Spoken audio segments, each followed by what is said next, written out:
स्वागत आहे तुमचं शाळेतील गोष्टी या चॅनेलवर। आज आपण पाहणार आहोत मगर आणि माकडाची गोष्ट। नदीच्या किनारी एक आंब्याचे झाड होते।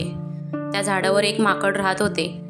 एके दिवशी एक मगर नदीच्या पाण्यातून बाहेर आला। त्याला शिकार मिळाली नव्हती, म्हणूनच मगराला खूप भूक लागली होती। मगर माकडाला म्हणाला, मला खूप भूक लागली आहे, मला काहीतरी खायला दे। भुकेला मगर पाहून माकडाने त्याला आंब्याची फळे खायला दिली। रोजच मगर माकडाकडे येऊन आंबे खाऊ लागला। मगर आणि माकडात मैत्री झाली। ते दोघे चांगले मित्र झाले।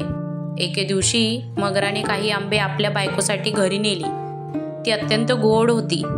ती गोड फळे खाल्ल्यावर मगराची बायको त्याला म्हणाली, इतकी गोड फळे खाणाऱ्या माकडाचे हृदय किती गोड असेल नाही का?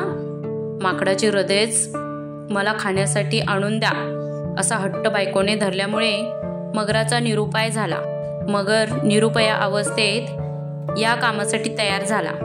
दुसऱ्या दिवशी मगर माकडाला म्हणाला, प्रिय मित्र, तुला माझ्या बायकोने घरी जेवण्यासाठी बोलवलं आहे, चल आपण घरी जेवायला जाऊ।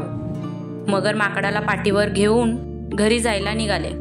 मगराला राहवले नाही, म्हणून त्याने प्रिय मित्राला सांगितले की माझ्या प्रिय पत्नीला तुझे हृदय हवं आहे, म्हणून आपण घरी चाललो आहोत। अत्यंत हुशार असणाऱ्या त्या माकडाने क्षणाचाही विलंब न लावता मगराला सांगितले की अरे, माझे हृदय तर झाडावरच आहे। मगर म्हणाला, मग आपण परत झाडाकडे जाऊयात। दोघेही नदी किनारे पोहोचले। माकड मगराच्या पाठीवरून उतरले आणि झाडावर चढले। सुरक्षित जागी पोहोचल्यावर माकड मगराला म्हणाले, मित्रा, तू माझा विश्वासघात केला आहेस, निघ आता। मगर खजील झाला आणि स्वतःचा चांगला मित्र गमावला। तात्पर्य हेच, कोणाचाही विश्वासघात करू नये।